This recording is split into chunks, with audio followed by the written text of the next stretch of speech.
want to learn how to manage your own investments? Are you ready to stop paying investment management fees and start building wealth?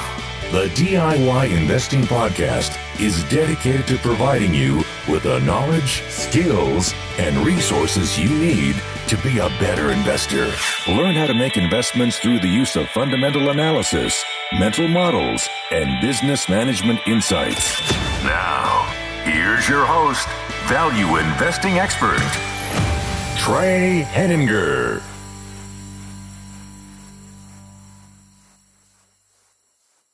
Hello and welcome to the DIY Investing Podcast. My name is Trey Henninger and I'm your host. Be sure to subscribe to the podcast to get more great investing content. If you're listening on YouTube, hit the like button on this video, and any other platform, your 5-star rating and review are a great way to support the show. But most importantly, subscribe. Thank you for your support. So today's topic is one that I find very interesting, and it may be an area in which I disagree with the broad consensus in the value investing sphere. So I want to make the argument today to not use enterprise value. And I'm going to provide you with my thought process so that you can think it through, you can understand my point of view, and if you disagree, fine. If you agree, fine. But the point of the podcast is to provide you with the information you need to make an informed decision in your investing process. My thesis today is that enterprise value is the wrong metric to use when valuing companies as a minority shareholder. This is very important. Enterprise value is a metric that was originated in use by companies, by people looking to acquire other companies. I had an interview with Tobias Carlyle, who has the book Acquires Multiple, and Acquires Multiple is, of course, enterprise value divided by free cash flow.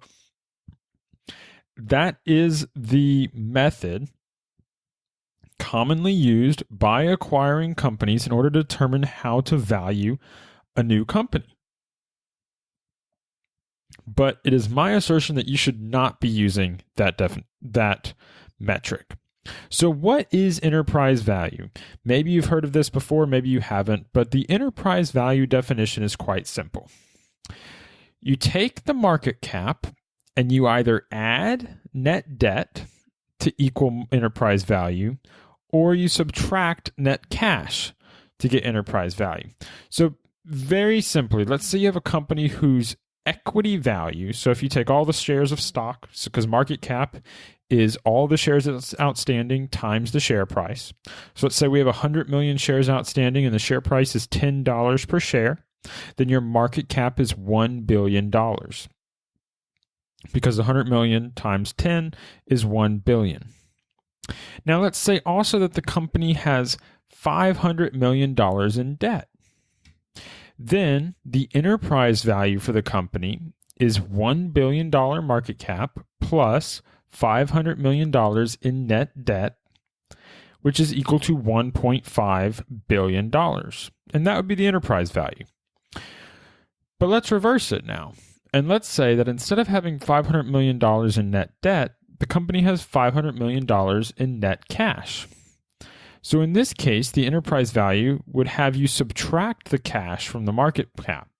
So you'd have a $1 billion market cap minus $500 million in cash is equal to a $500 million enterprise value.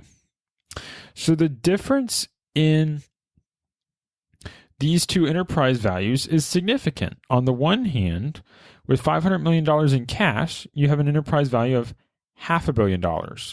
But if you have that same amount of money in debt, now your enterprise value is $1.5 billion, or 3 times as expensive as the company with net cash.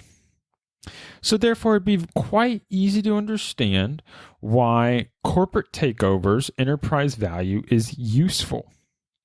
You see, in a corporate takeover, you can't simply buy out the shareholders of a company. You also have to assume the debt. So if you're going to make an offer to purchase a company from someone, you're going to have to make an offer to buy out the equity shareholders at some price. In our example, we had a $10 per share price. Maybe you have to offer $13 per share or $15 per share in order to convince those shareholders to sell out to you. But not only do you have to pay that premium in order to buy out the shareholders, you're also going to have to pay off the debt holders. And you can do this in one of two ways. You either assume the debt or you negotiate to pay off the debt at the time of acquisition. Most commonly, you just simply assume the debt, and it takes into account that excess cost. So the cost of a corporate takeover is the enterprise value. Now, this makes sense when you have debt, but it also makes sense when the company has cash. Because if you were to buy a company with cash, let's say it's sitting in their bank account, when you buy the company and you own it now, you now own everything in their bank account. So it's the cash in the bank is like a discount on the purchase price.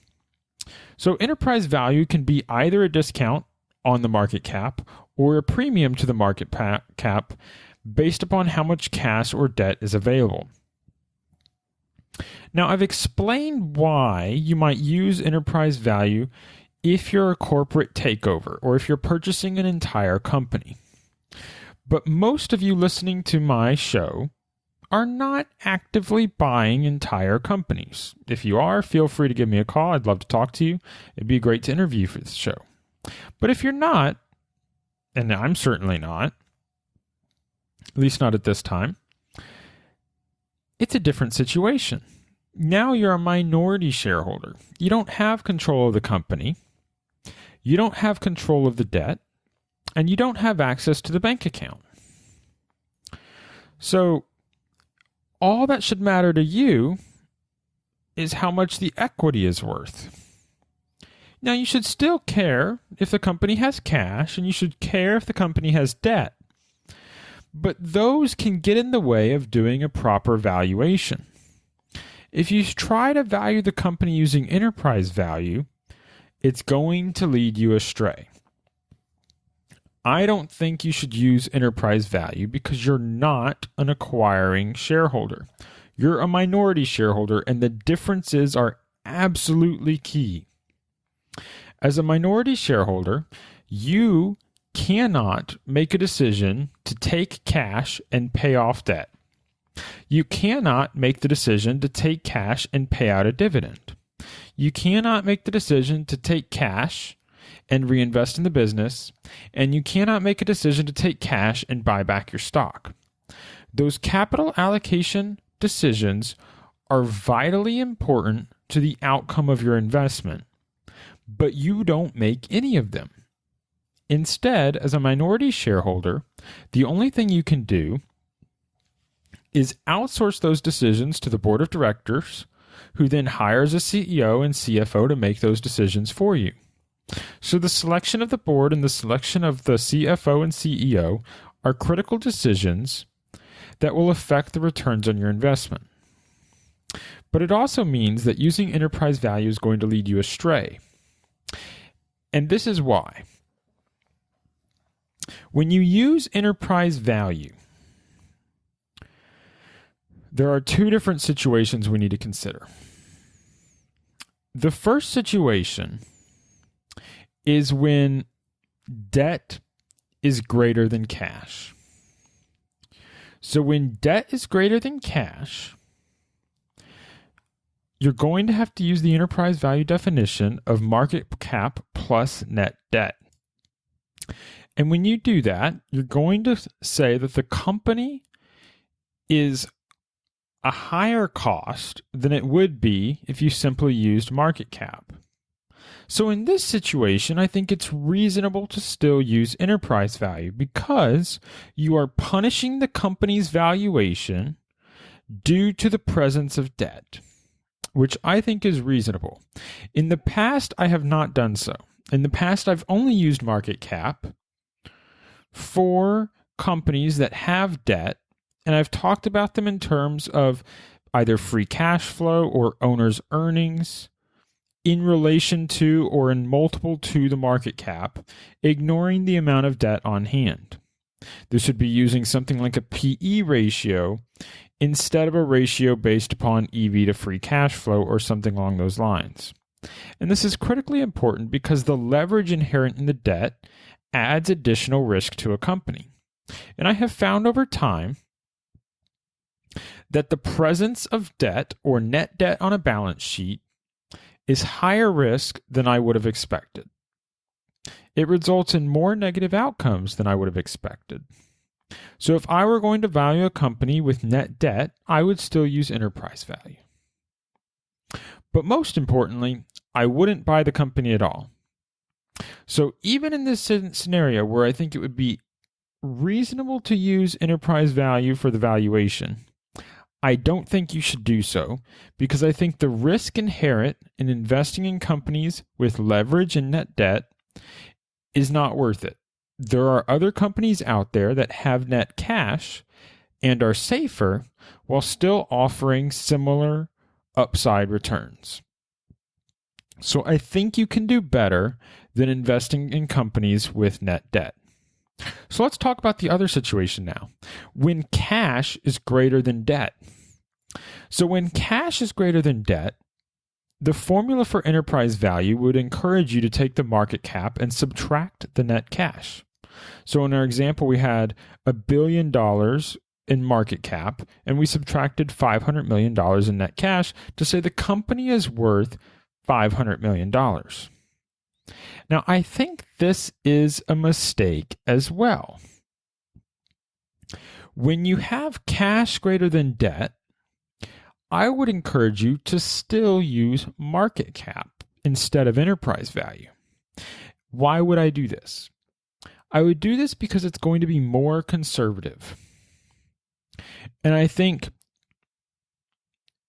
being conservative as a value investor is going to serve you a lot better than trying to be as accurate as possible. One of the number one rules that everyone likes to talk about with value investing or any investing is that the first rule is to not lose money.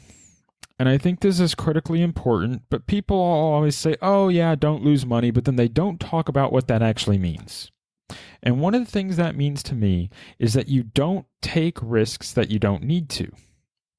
And you need to be critically focused on your margin of safety. And what margin of safety means in layman's terms is it's the potential error in your estimate of the company's performance that you aren't anticipating. What is protecting you if you are wrong? And the more things you can throw into margin of safety, the more qualitative and quantitative analysis that you can use to back up your margin of safety, the better you will be as an investor. Now, your actual performance in any one individual investment won't necessarily be impacted by that. You can make investments in companies without any margin of safety at all, and you can make a lot of money. And you can make investments in companies with a huge margin of safety, and you can still lose money. But margin of safety helps, and it's a good practice to stand by. And so here I think this is really important. Instead of using enterprise value, or an enterprise value to free cash flow multiple, otherwise known as the acquirer's multiple, to value a company with net cash, I think you should really consider using market cap. And I want to go through an example here to talk about this. This whole show originated with a conversation I was having with one of our listeners about valuing companies. And they were making the assertion that they wanted to buy high-quality companies, and they thought a reasonable multiple was an EV to free cash flow multiple of 12 times. So I decided to give them two scenarios. And those are the scenarios I want to walk you through today. Both of these companies are going to have an EV to free cash flow ratio of 12 times. But there are some differences. So EV is, of course, enterprise value, and FCF is free cash flow. So in scenario one, the enterprise value is $1.2 billion, and the free cash flow is $100 million. which means your EV to free cash flow ratio is 12 times. But the net cash for the company is $2 billion. What does this mean? Well, the formula for enterprise value was market cap minus net cash, which means that if the market cap, which means if we know that enterprise value is $1.2 billion, in order to calculate market cap, we have to add the net cash back to it. So enterprise value of $1.2 billion, net cash of $2 billion, means that the market cap is $3.2 billion.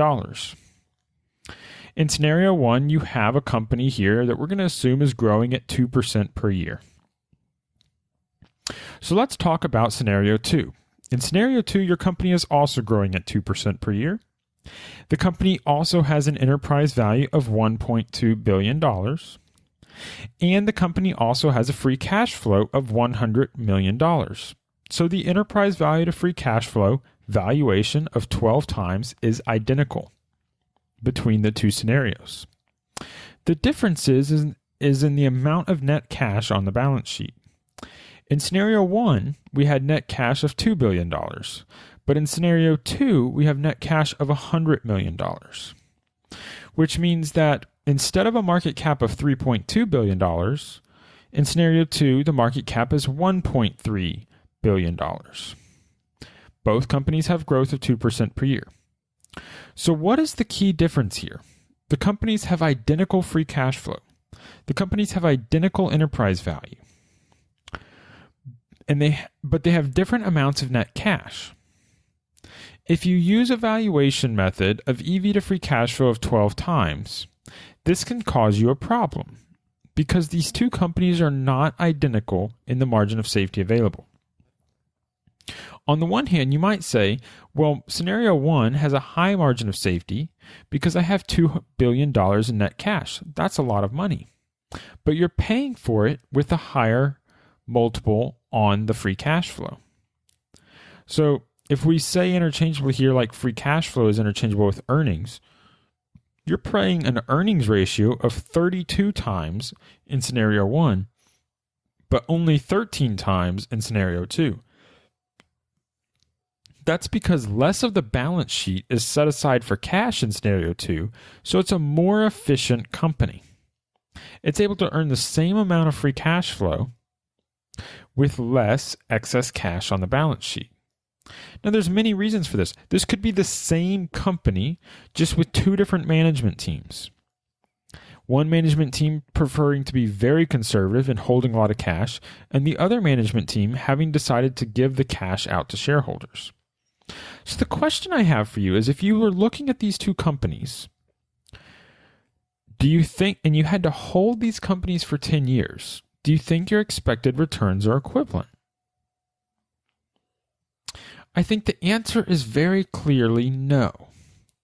Because let's say you held the companies for 10 years. No dividends were distributed in that time frame.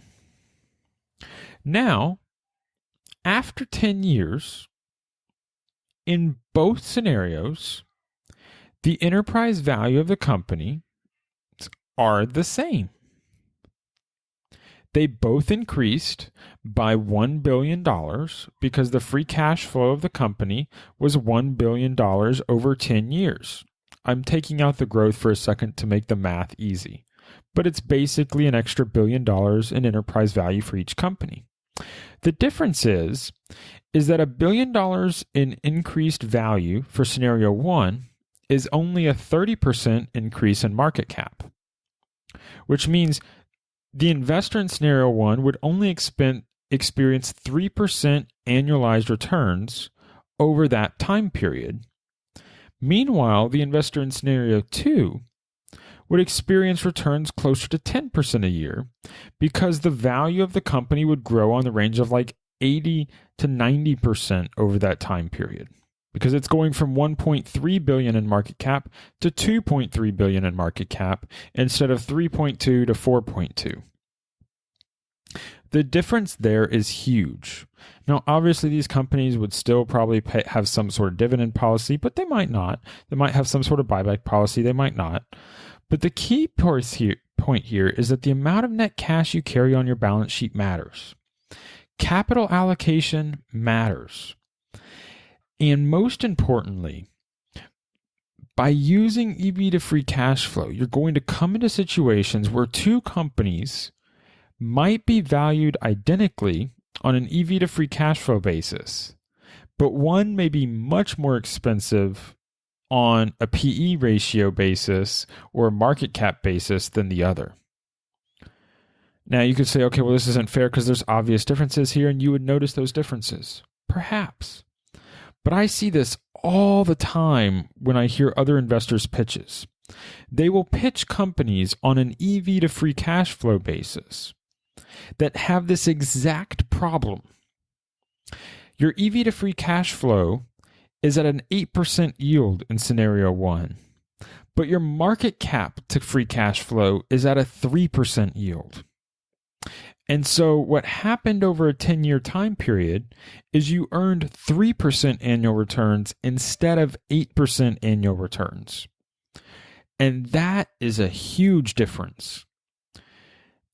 It's often not thought about inverting the situation and understanding what really happens to an owner of this company if capital allocation doesn't change. What I have seen is that a lot of times, unless there's a change in management is not going to change their capital allocation policy.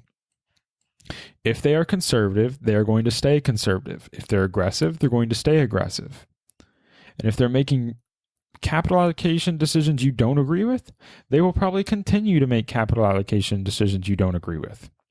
Likewise, if you find someone that makes capital allocations you like, they're likely to continue. The inertia present in this type of investing is key. You cannot underestimate the power of inertia and the refusal to change from how people have made decisions in the past. This could be called inertia mental model. It could be status quo bias, any piece along those lines. But I would rather bet on things not changing than things changing. So let's go back to my argument here.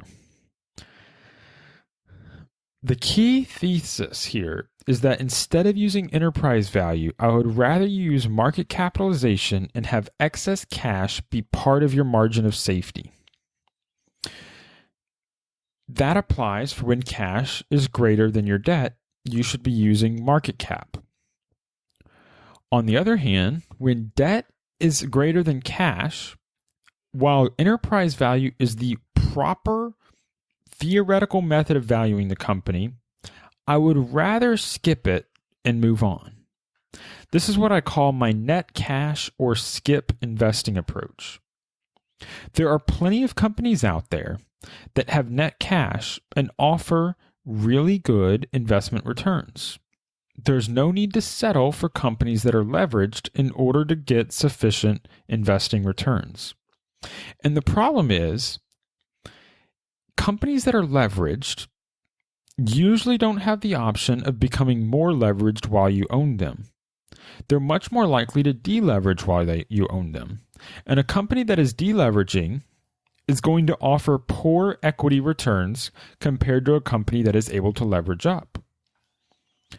Versus the opposite, if you buy a company that is not leveraged and has excess cash on their balance sheet, there's a chance that they could make acquisitions or growth internal initiatives that cause them to lever up their balance sheet while you own them, and that can supercharge your investment returns. This increases your margin of safety and it increases your potential upside by focusing solely on companies with net cash. So I'm an advocate, and I haven't always been, but going forward, I'm an advocate for being a net cash or skip investing approach. Even though enterprise value is the proper way to value a company with net debt, you have no need to value every company in the investing universe. Why not simply focus on the companies that are most advantaged and have the least risk? Skip leveraged companies and find non-leveraged companies that offer similar levels of return. They exist. You might have to go to smaller companies. You might have to go to microcap companies. You might have to go under-followed companies. But those companies are out there, and they exist. So there's a few other questions here that are related that I want to work through because I think they're important. And they're related to this concept of using enterprise value. How do you handle excess cash and that sort of thing?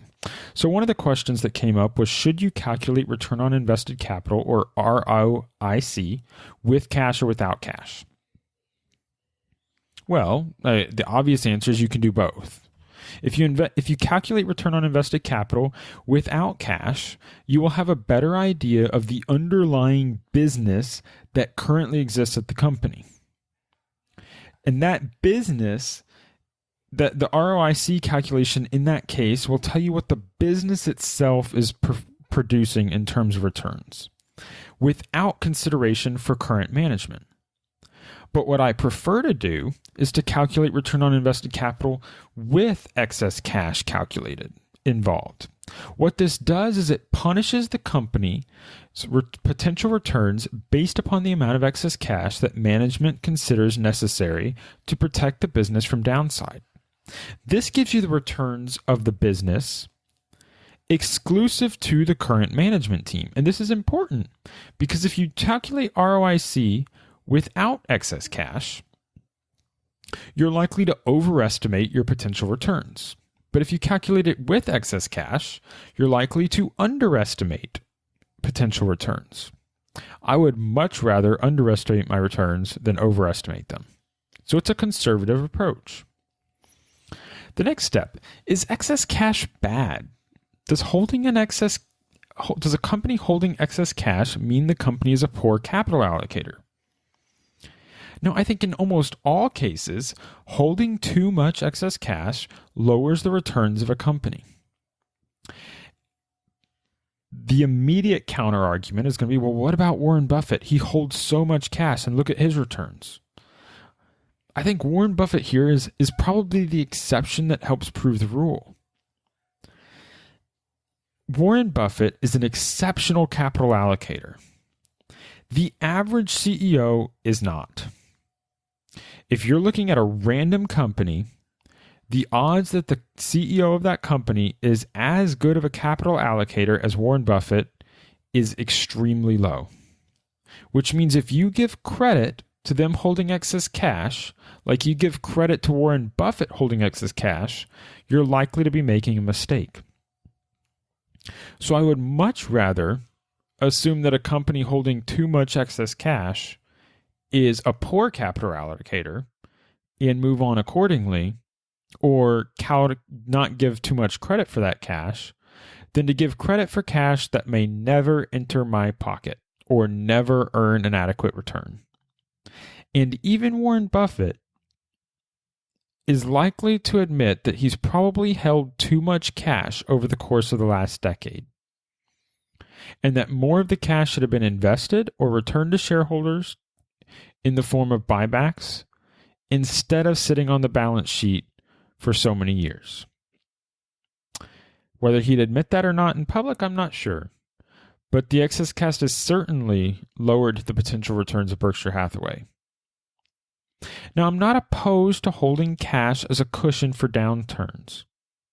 I just think management needs to be clear about the level at which the cash is set aside for downturns and which the cash is set aside for other reasons, or lack of an impulse to find a good investment opportunity. A management should be able to clearly articulate the amount of cash they need. Warren Buffett used to do this. He said, I need $20 billion to protect against insurance liabilities in a bad year. Well, great. Then don't count $20 billion as part of the excess cash. Say that's part of working capital. Calculate returns on investment accordingly. And say the rest of the cash is excess. That way, if the cash drops below $20 billion, we're not going to blame Warren Buffett for saying, I can't do anything with cash for a few months until it gets up to my $20 billion number. But if it means if it's sitting at $100 billion, you can reasonably estimate that $80 billion should be spent elsewhere. The same is true for every company. CEOs should be able to reasonably estimate the amount of cash they need as a cushion, and they should articulate that to their investors. And if they do not articulate the proper level, then you should assume either they're a bad capital allocator who can't indicate what the cash is for, or all that cash is necessary working capital and you should punish the company accordingly. So one quick comment on weighted average cost of capital. A common issue when calculating intrinsic value with enterprise value is people like to use weighted average cost of capital, or WACC. I consider this complete BS.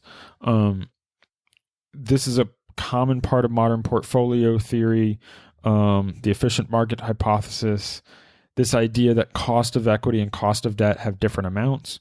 And while the theory behind it sounds good, there's a lot of bunk here. The problem is that in order to calculate weighted average cost of capital, you have to make massive assumptions. You have to assume that interest rates stay the same. You have to assume that the debt to equity ratio of the company stays the same from year to year, all the way into the future for your calculations.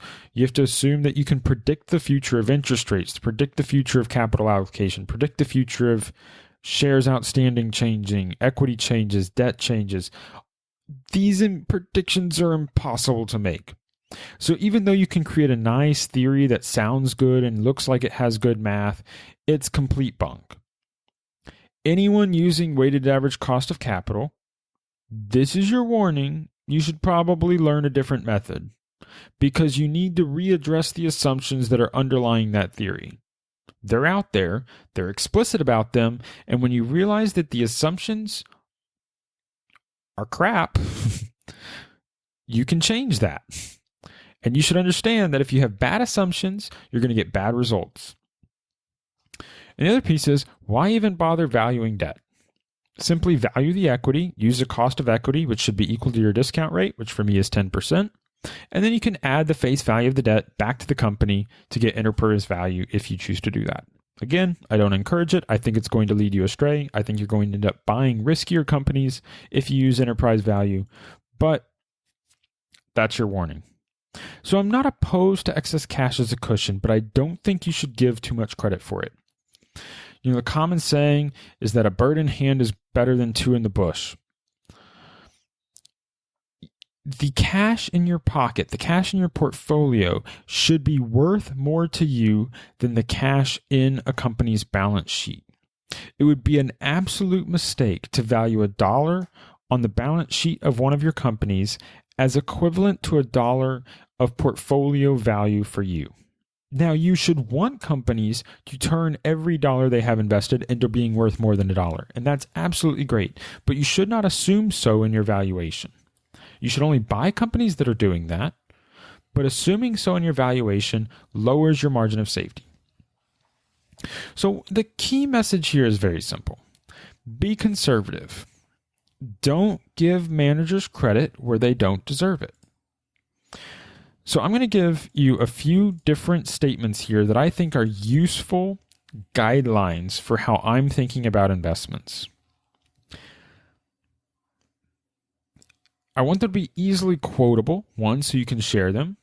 It's always great if you can share the podcast. Don't forget to subscribe, but you can share these phrases, and I think they're also more memorable when you think about them in this manner. So here we go, a few. Buy companies with net cash, but value them as if they had none. Buy companies with growth, but value them as if they had none. Buy companies with high growth, but value them as if they only had low growth. Buy companies with good capital allocation, but value them as if they did not. And buy companies with good management, but assume management is only average, because someday they will be. In conclusion, the key thesis for this episode is that instead of using enterprise value, I would rather use market capitalization and have excess cash be part of my margin of safety. And if debt exceeds cash on the balance sheet, simply skip it. Net cash or skip is a reasonable investment approach to reduce your investing mistakes. Too often, I think investors are trying to improve their successes in a portfolio when they should spend more time removing mistakes. Thank you for listening to this podcast. The full show notes for this episode, including my outline for today's show, are available at DIYinvesting.org/episode 102. I've been thinking about it, and sometimes these links won't work immediately when they come out. So you can always get the show notes in your podcast player. They will show up there. But the link might not work until a few days or a week after the show is released. But those episode numbers are available for all episodes of the show.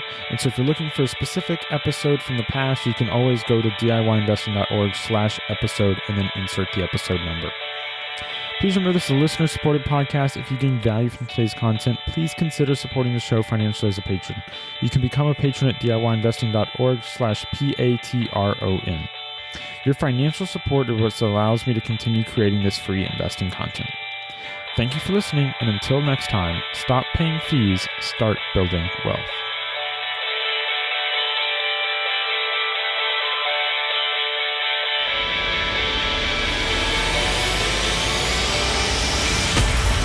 Thank you for listening to the DIY Investing Podcast.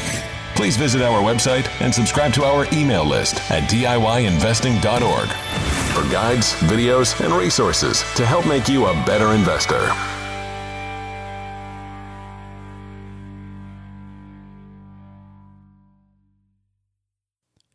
The DIY Investing Podcast is presented for general informational and entertainment purposes only. I have not considered your specific situation or risk profile, and I have not provided investment advice. The information presented on the DIY Investing Podcast should not be construed as investment advice. The views and opinions expressed on the DIY Investing Podcast are those of the participants and do not necessarily reflect those of the show's host or sponsors. DIY Investing, its producers, sponsors, and host, Trey Henniger, shall not be liable for losses resulting from investment decisions based upon information or viewpoints presented on the DIY Investing Podcast.